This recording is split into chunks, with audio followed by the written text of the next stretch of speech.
Yes, taakupeta nyaya yedu yechikoro chatatichiita tichinyatsoita deep tichipinda mutsinga dzeindustry ndichiexplaina some of the key players vanoita kuti basa redu rekurova mangoma oro rekurova music rifambire mberi zvakanaka, tinge tichichengetawo mhuri dzedu. Kune mabig players vane ivava vakakosha, ndo varungu vedu ndo vanoita kuti tigotengerawo kana vari madam pendi kana vari baba vekumba kwedu vaonewo mumba muine of course madzimai arimo mumusic industry hatisi kumasideline, tiri kumabatanidzira pane zvikoro zvaturikuita izvi nezvidzidzo zvaturikuita izvi kuti vange vachidzidzawo, hatisi kuva negligata kana kuvasarudza aiwa kwete.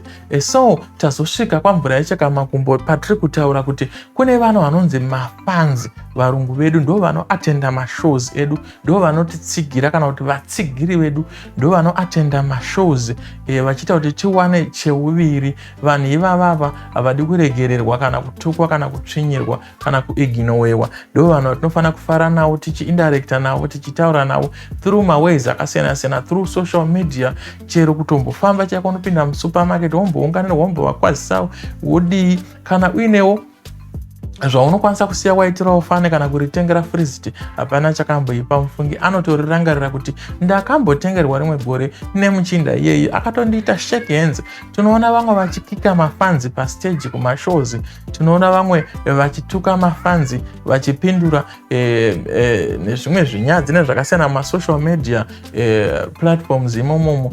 Munokurudzirwa kunzi muite mwoyo murefu nemafanzi nekuti ndo varungu vedu, ndo vanhu vanotipa basa, ndo vanhu vanotipa mari kana tichinge tichivaimbira kumashows. Saka never underrate munhu anonzi fani, ndo mabhozida acho. Maopportunities akawanda anobuda kumafanzi koko, saka never underrate chinhu chinonzi mafanzi. So tapedza nyaya yedu pamusoro pemafanzi. Chirongwa chiri kuendera kumberi, hachina kupera. Rambai muchifollowa this channel Sekuru Gudo Picture pano pa YouTube.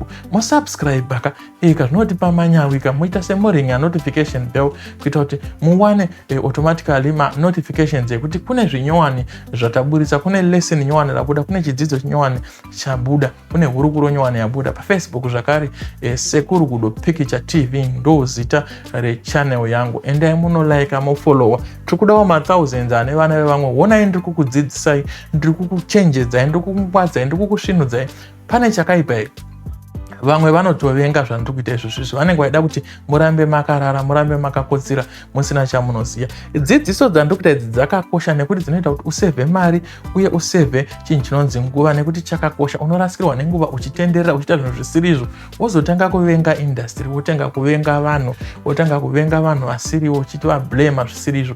But kana wange uri munhu anga achifollowa malessons anayo, wakadzidza kuti chii chinonzi artist, chii chinonzi producer, chii chinonzi manager, chii chinonzi promoter, chii chinonzi sponsor, zvese zviwane information yakakwana, hauite end up wakublema vanhu vasirivo kana kupa mhosva vanhu vasirivo. Tosangana zvakare mune imwe episode iri kuteera patichange tichikurukura zvakare nezvezvimwe zvakasiyana-siyana zvinosanganikwa nazvo music industry.